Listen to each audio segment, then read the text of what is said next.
Hi, Robin. Oh, this is so wonderful. Just, I'm so thrilled that we're doing your music and that you're agreeing to this Zoom interview, and the rest of the audience and my singers can share in your insight and all the just little pieces that go into composing and just how beautiful it is. Thank you. Thank you so much for being a composer. Thank you. The pleasure is all mine.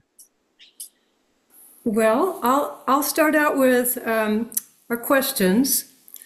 And first, I'd like to introduce you as a musician. And you have just this amazing background, starting out in California and then going to Australia and Copenhagen and a doctorate at the University of Washington. And I'll let you speak more about that, but what an extraordinary opportunity you've had to learn music. So congratulations on all of that. And I'll start with my first question. What are your earliest memories as a musician? Um, I think I'll go back to my childhood. I was born in the Philippines, and we moved to Southern California when I was about 12. And some of the early childhood experiences of mine that I feel really left a strong imprint in my subconscious would include um, hearing marching bands. So I don't know if you all know this, but the Philippines was colonized by the Spaniards for, I believe, about 500 years. So Catholicism is one of the most dominant religion in the Philippines. So for big celebrities and feasts, there would be parades of statues around town, very similar to what you'd see in Spain, for example. So for these parades, there would be marching bands.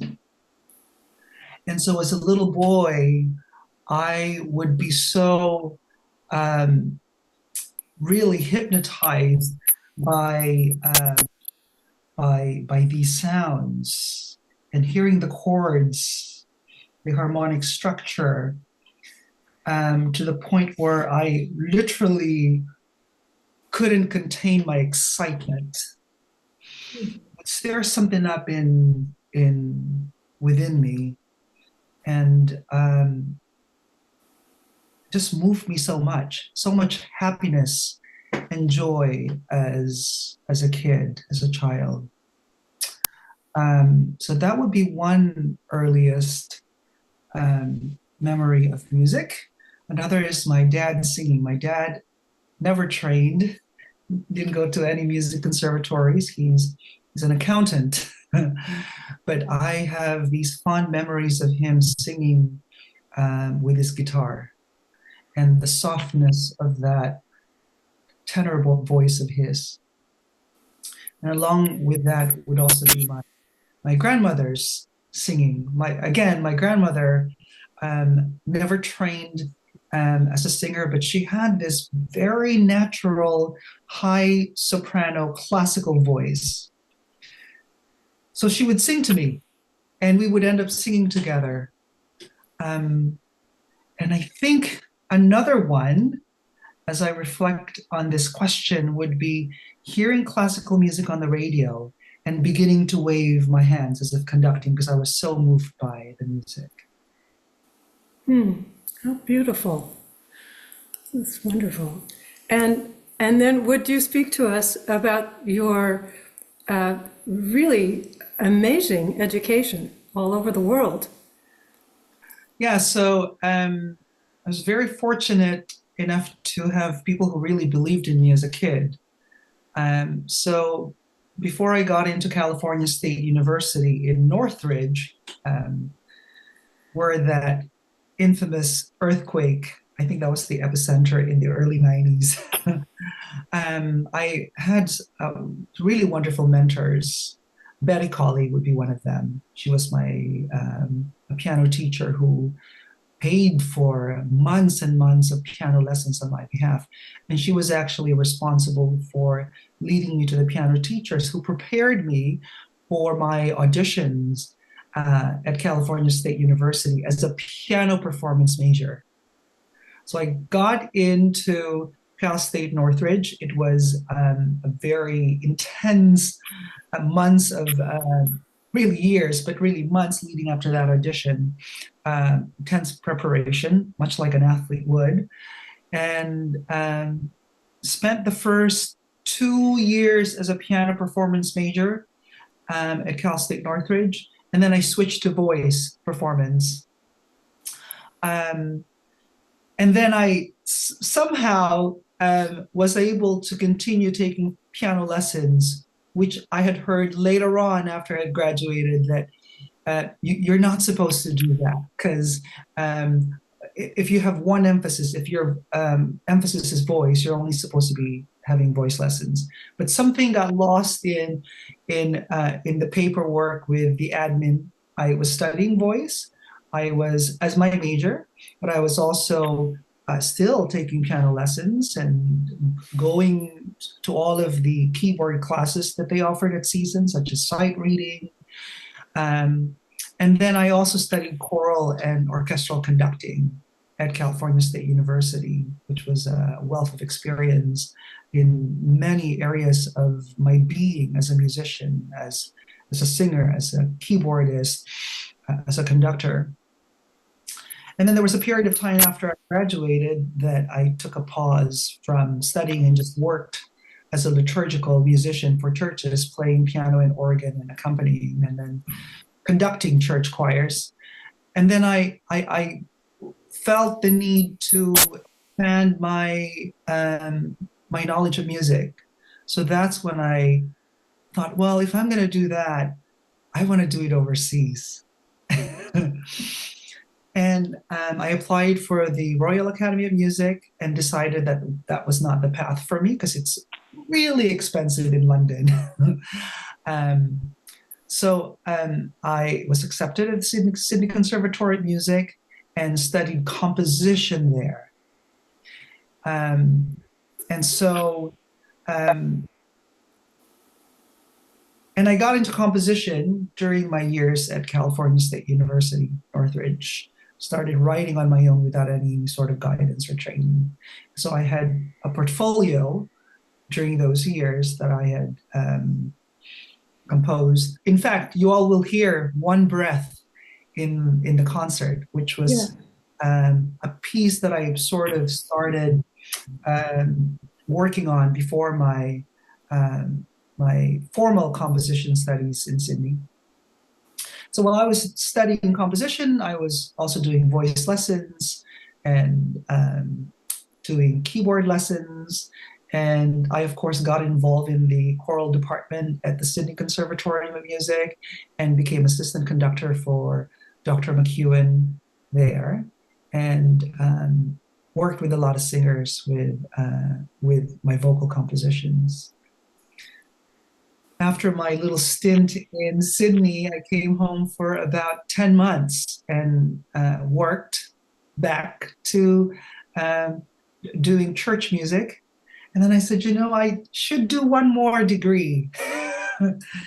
So I went on to study at the Royal Danish Academy of Music in Copenhagen and passed the audition as a composition major. That's where I got my master's degree.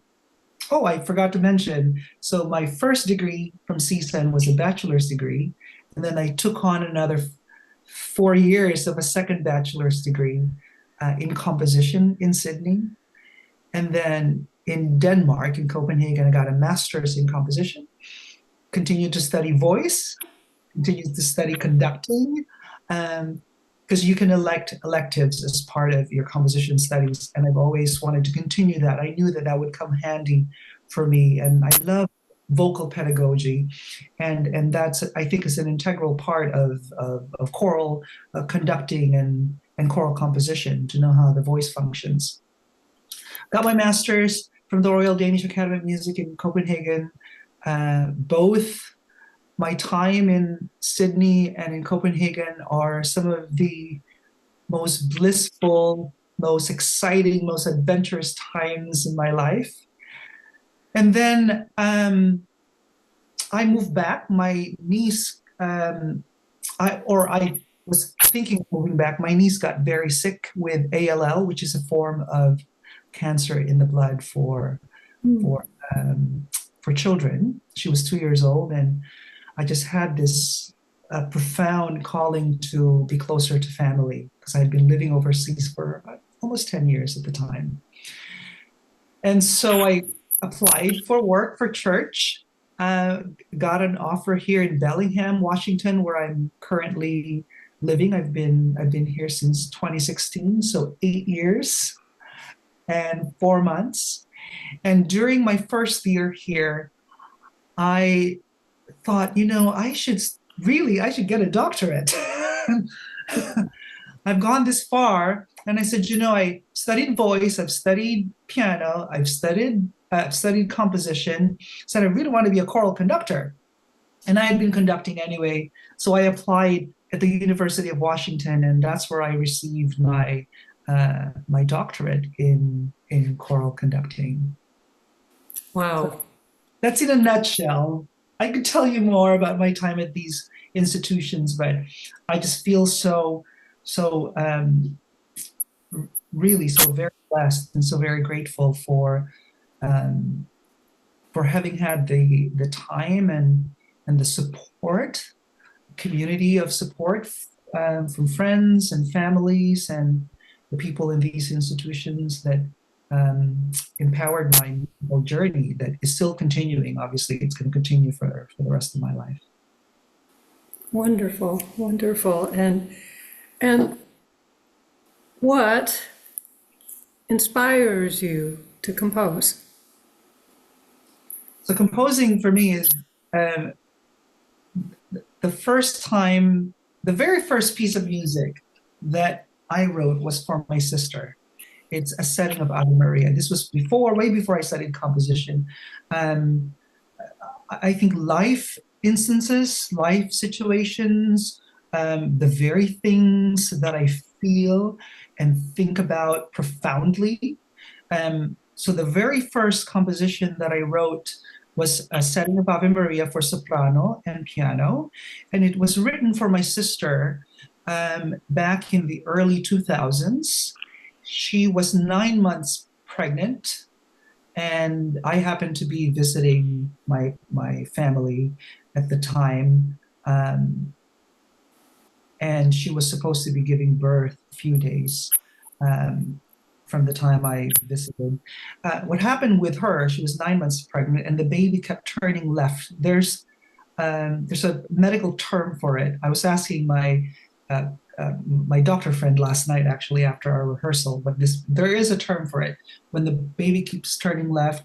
Anyway, the baby was died because it self-strangled with my sister's umbilical cord, and this was such a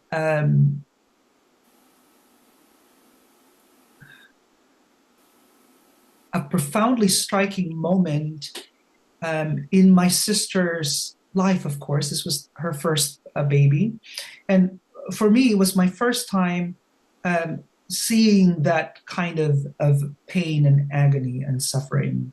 She had called us.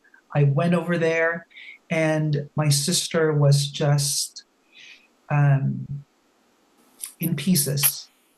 She was beyond devastated. So the Ave Maria that I wrote was for her, for to sort of encapsulate that pain and pleading of a mother who's just lost her child. And this has been sort of the continuing um,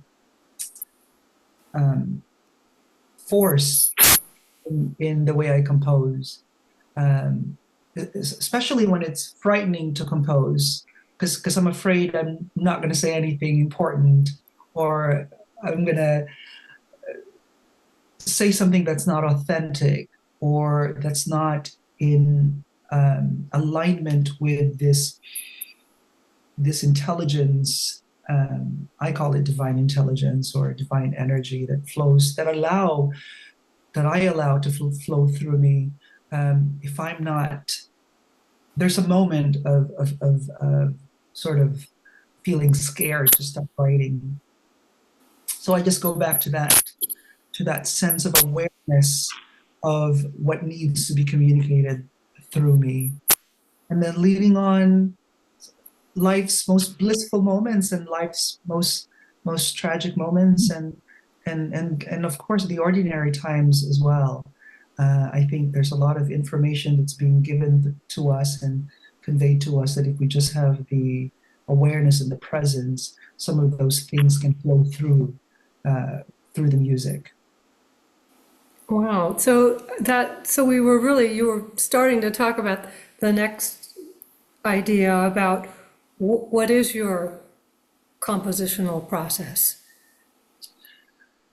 So if I'm not scared, I'm completely inspired. So for the piece, for example, that you commissioned, and thank you so much for that. It was scary. I felt myself hesitating on even the first few notes or melodic line. So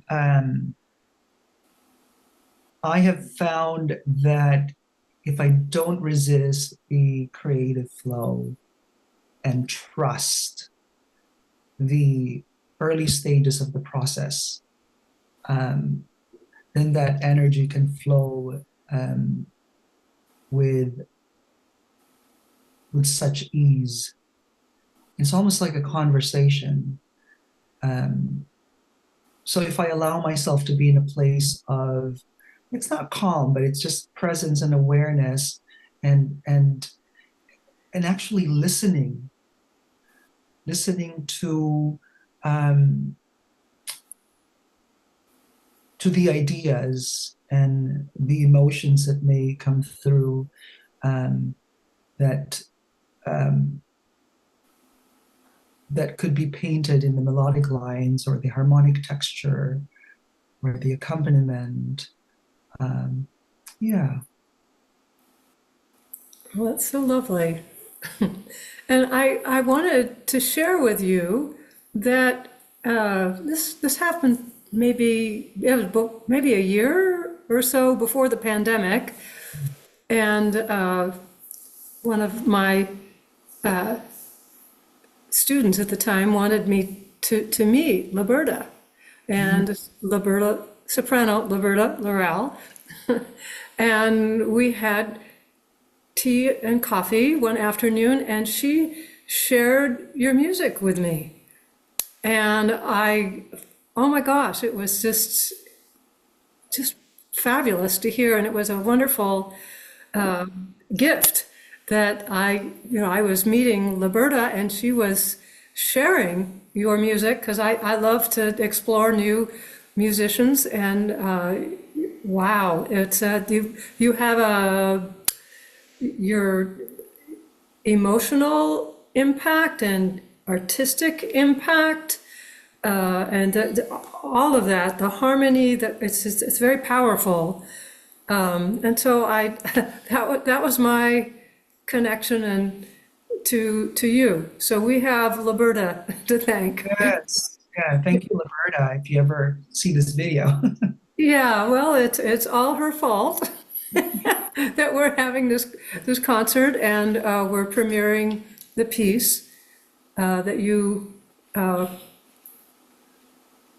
composed for us.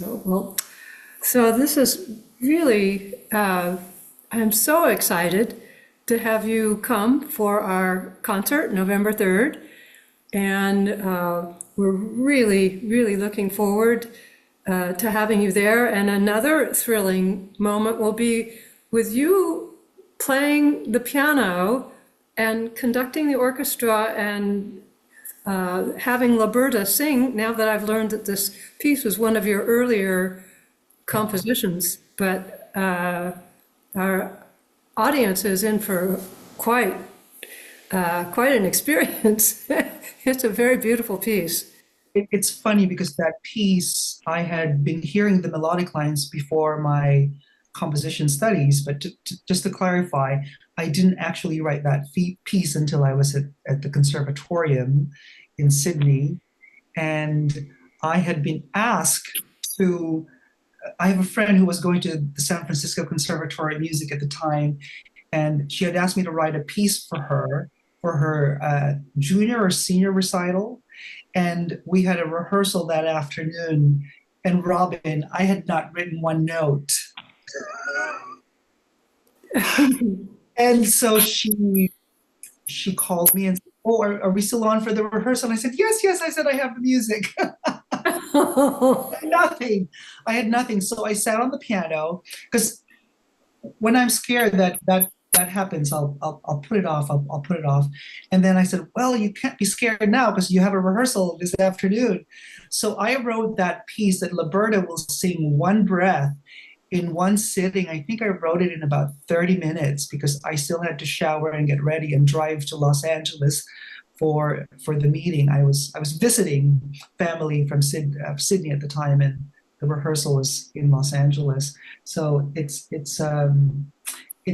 a conversation that I had been having with myself, and where this music comes from, and finally wrote it right before that rehearsal. So you all will get to hear that. Oh that my piece. gosh. Well, well, thank you so much for this interview. And we're just thrilled to be singing your music. And we look forward to having you at our concert. And thank you. Thank you so much, Robin, and thank you to all of your singers and everyone who's making it possible to make to manifest this music on November 3rd. It's a very it's an honor that you have entrusted me with your poetry and with this responsibility. And just know that I don't take any of it lightly. I am deeply grateful to you and to everyone involved in this project. And I can't wait to meet everyone in November. Wonderful.